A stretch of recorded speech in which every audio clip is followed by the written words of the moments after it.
I was one of 3 officers that were assigned to the courtroom detail of the internal security detachment. The internal security detachment comprised of the prison detail and the courtroom detail.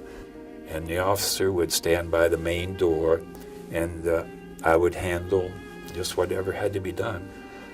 People coming into the courtroom, I'd have to see if they were supposed to be there. And I'd just have to make sure that the prisoners didn't talk unless they were allowed to at times. Communications with their attorneys who sat in front. Just had to keep order. Had to get everybody's attention when the tribunal marched in. Had everybody stand up. And of course, when the tribunal came in and sat down, I'd have everybody sat down, and it just right there on the courtroom floor. I never did have too many problems, except with Goering. Goering was always a headache. Kaltenbrunner was sort of a headache too. Hess never was. Hess was asleep most of the time. The one that I enjoyed talking to was Dönitz. I stood right beside Dönitz much of the time during the proceedings. And when there was a lull in the proceedings, so I would chat back and forth. Goering was just sitting there, just mostly he was okay during the trial. He would yell out "Schwein" or something when somebody said something he didn't like.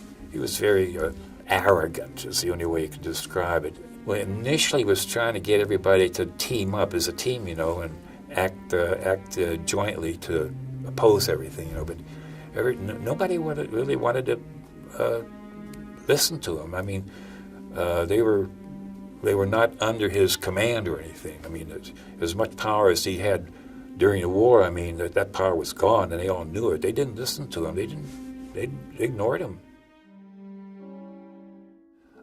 Keitel, I like Keitel because Keitel was the Prussian chief of staff. But Keitel was just a yes man to Hitler. None of the orders that came down to the troops from the Supreme Command, they were all Hitler's orders, but they had to come through Keitel. And Keitel was military, Prussian-bearing through and through. I was a lieutenant at the time. Of course,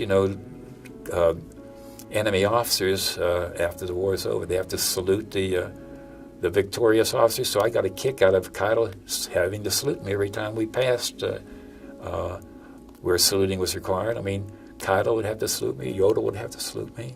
It was sort of fun. I mean, I had a couple of years as an enlisted man. I had a couple of years as an officer. I had a decent amount of combat experience, and I had a history-making assignment at the very end at Nuremberg, and I got to see all the guys that started the war finally, be held accountable. And it was sort of a nice wrap-up of everything.